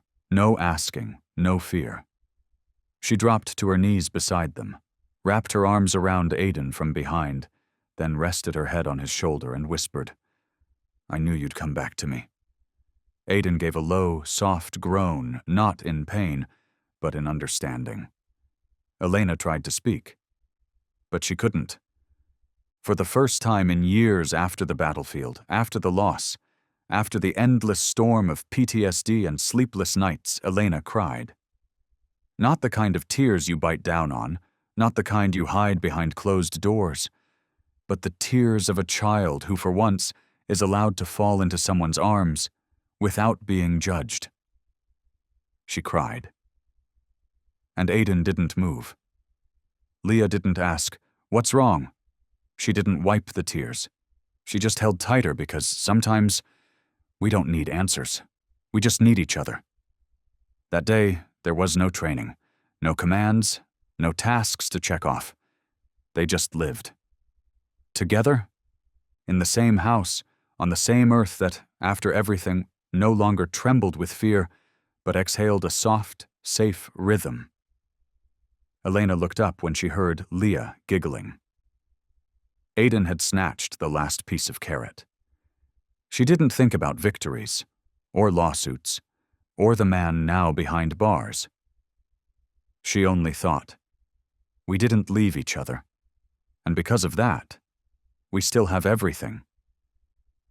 That night, after Leah had fallen asleep, Aiden lay curled at the foot of the bed, like he was guarding the quiet, making sure no nightmares would dare come near. Elena stayed up a little longer in her small office beside the kitchen. That room had once been filled with books on trauma, therapy manuals, worn notebooks, and a voice recorder, every tool she needed just to hold herself together. But tonight, she brought only one thing. A sand-colored journal, its corners browned, its spine peeling. The first page still held a faint smear of dried blood from the day she stuffed it into her flak jacket during a chaotic evacuation. Elena had once thought of burning it. More than once, she held a lighter over its cover, but she always stopped. This time, Elena didn't hold a lighter. She held a pen. The first page she turned back to was dated, Kandahar, September, that year. Beneath it, a short entry. I watched a boy no older than Leah get hurt just for standing too close to the checkpoint. He did nothing wrong. He was just standing in the wrong place. I wanted to cry, but I couldn't. I was still on duty. Elena read those lines again, for the first time, without looking away, without her heart folding in on itself. It still hurt, but it was a hurt she could touch now. No longer a nameless black void. She flipped through more pages. One described a midnight field dressing, trying to save a teammate after shrapnel hit. 14 minutes of pressure and hope. He didn't make it. I don't know if I'm still a healer, or just someone who bears witness to the last wounds. Elena lowered her pen to the paper and wrote, I did everything I could, and today I'm still healing, starting with myself. She kept writing, not to remember, not to process, but to release. From the next room came Leah's soft voice. Auntie, Aiden's dreaming. He's wagging his tail in his sleep. Elena smiled and set the pen down. It's a good dream, sweetheart. What do you think he's dreaming about? I think, Elena said gently, he's dreaming of tomorrow. Back at her desk, she added one last line. Tomorrow is no longer something I fear. It's something I wait for. She closed the journal, her palm resting quietly on the cover. From the next room, Aiden let out a soft sigh, then settled back into stillness. Elena leaned into the chair and closed her eyes. Tomorrow will come. But this time, she would be the one to walk forward first.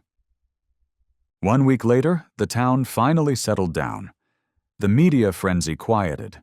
The headlines stopped printing photos of Aiden or sensational titles about the miracle veteran and her dog. That Sunday afternoon, Elena did something that wasn't on any schedule.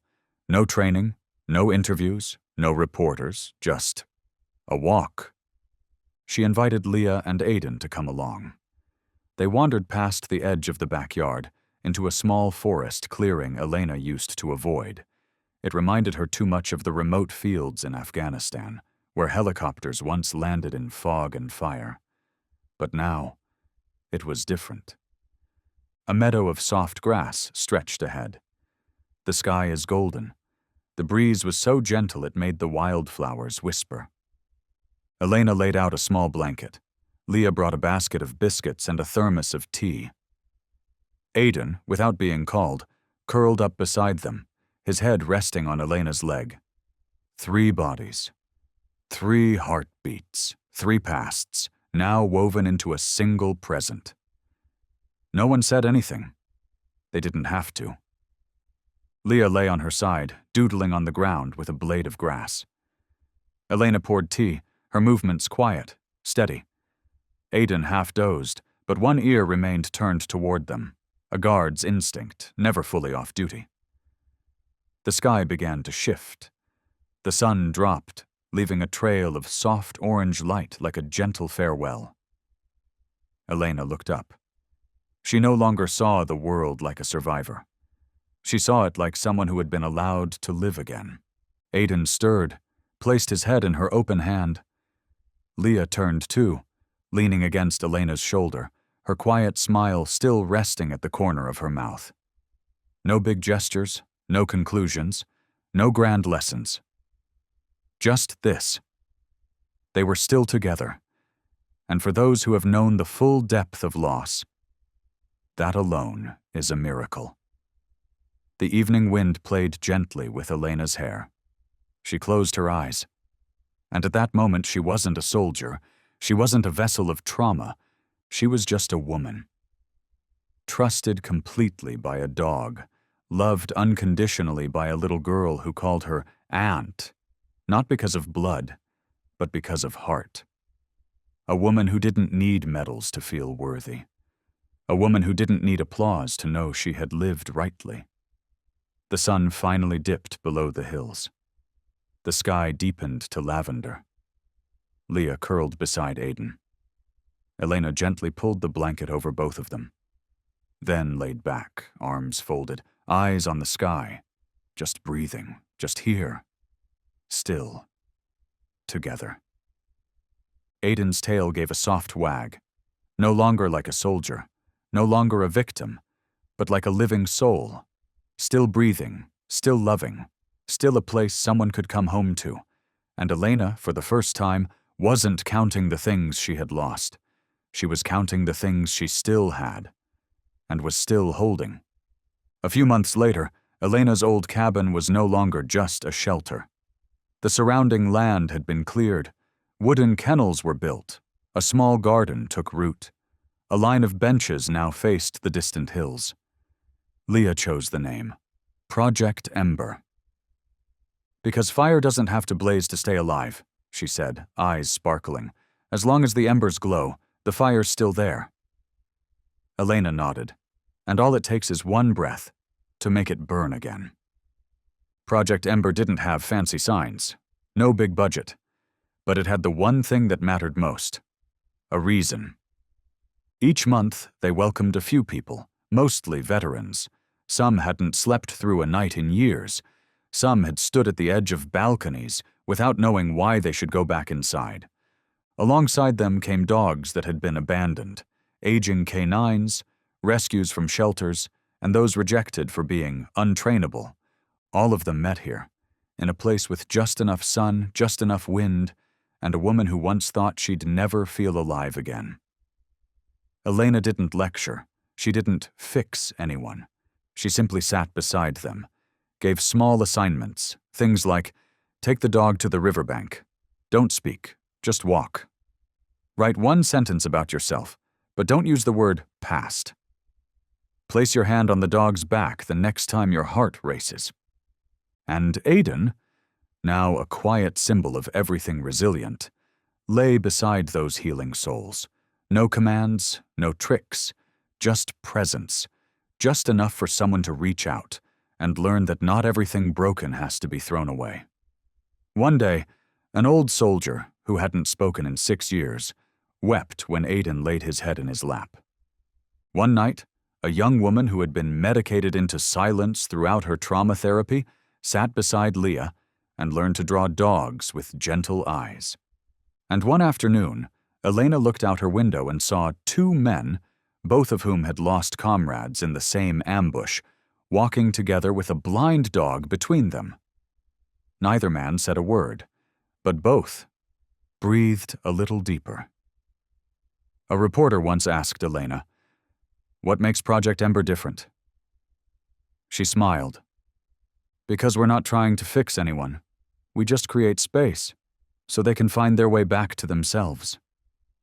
At night, when the little lanterns along the porch flickered on, when footsteps echoed slowly down the wooden hall, When Aidan lay by the front steps and the breeze stirred the grass, Elena knew.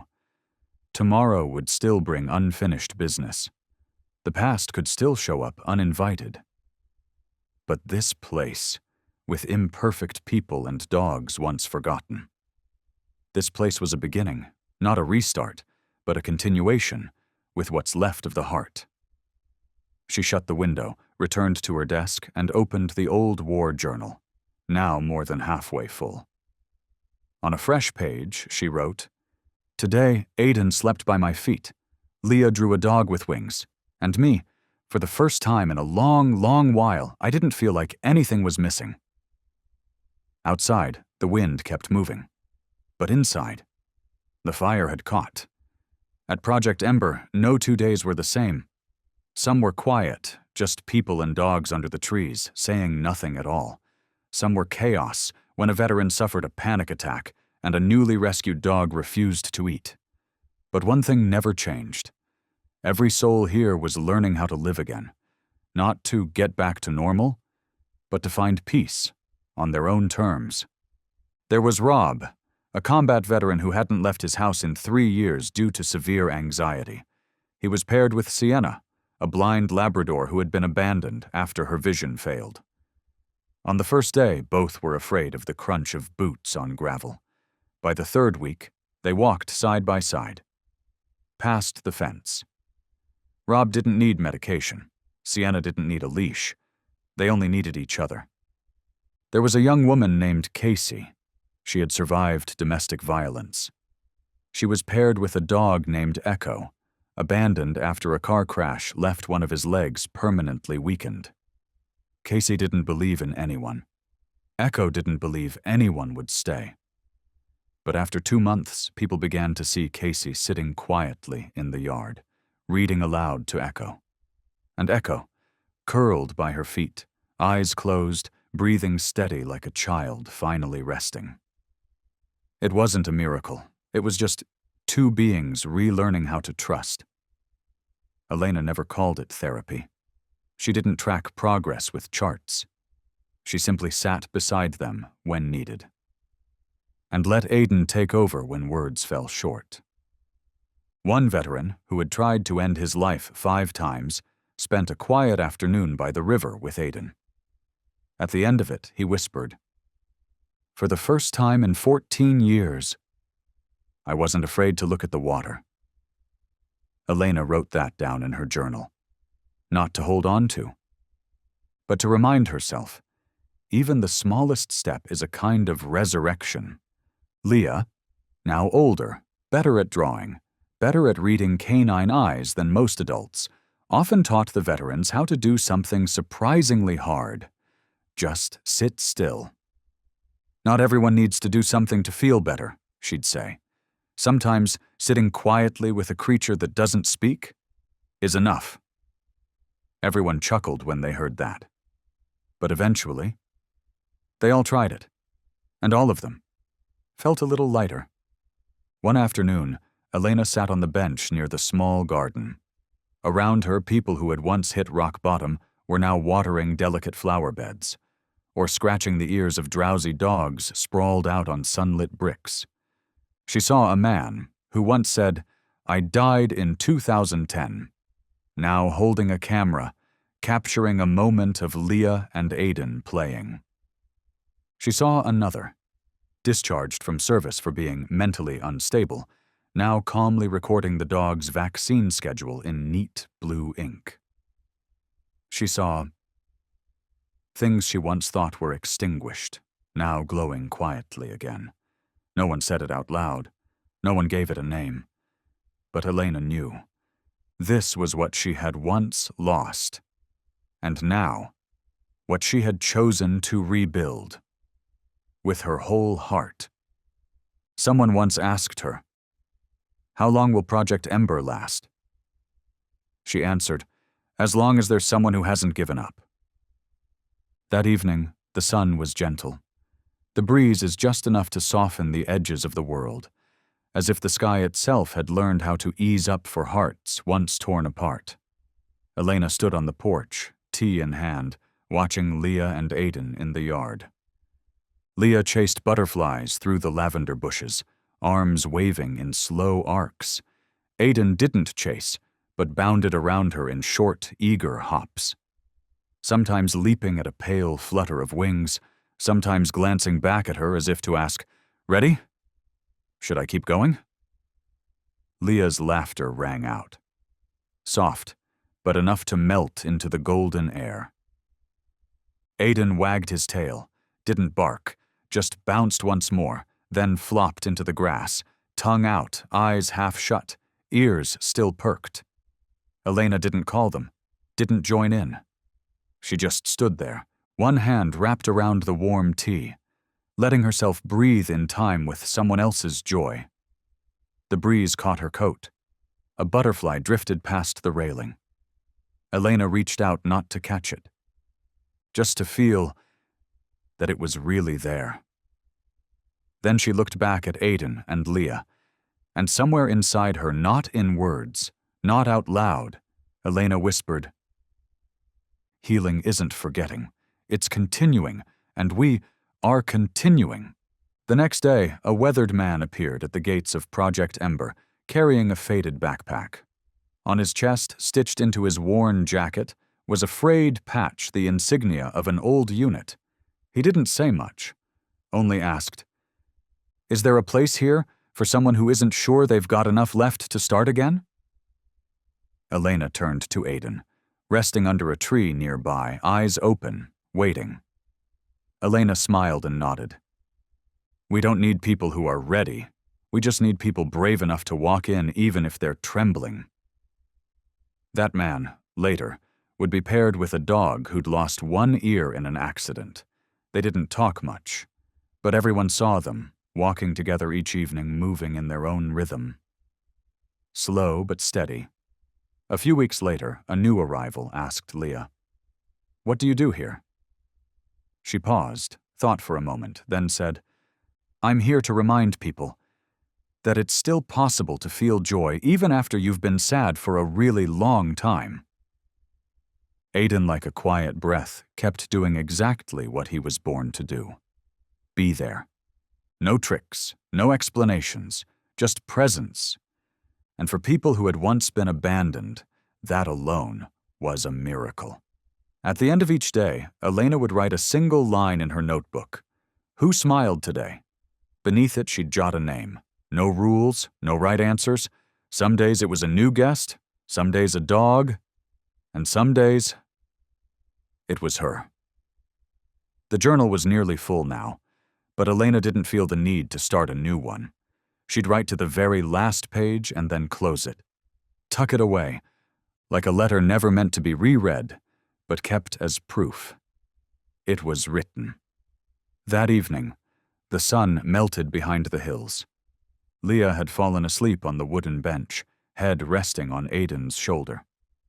Aiden sat still, eyes lifted toward the purpling sky. Elena approached quietly. She didn't wake them. She just sat down beside them, and needed nothing else, no medals, no applause, no validation, just two living beings breathing, existing, believing, and her once shattered still writing her story forward. With presence.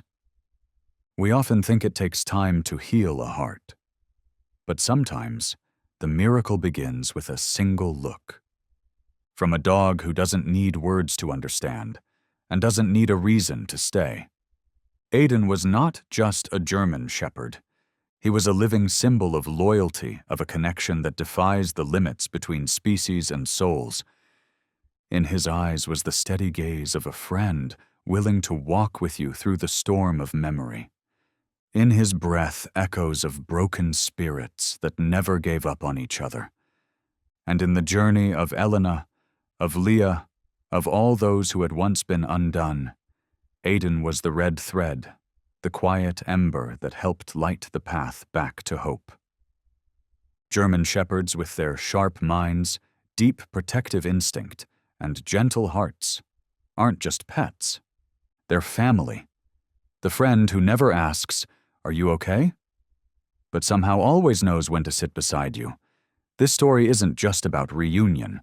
It's a reminder that every soul, even the wounded ones, deserve love, that every broken piece placed in the right hands can become the foundation for something stronger.